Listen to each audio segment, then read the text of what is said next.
Mbuye wandipulumutsa, mulandire mtima wanga. Mwandipatsa mzimu wanu, wobereka zipatso zote.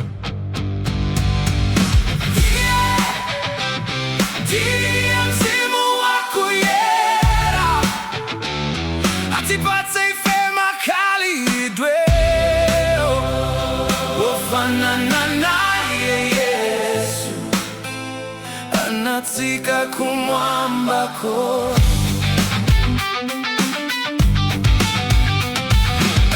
Naye Mzimu ndiphunzitse kukondera ntsiku zonse, ndikukhala ndimtendere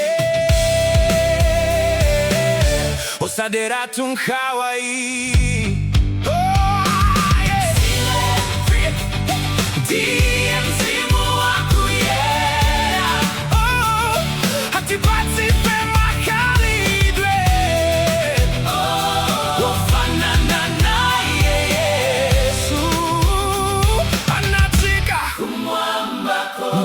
Ndithandize kukondana, ndikutsangatira onse, ndikukhululukira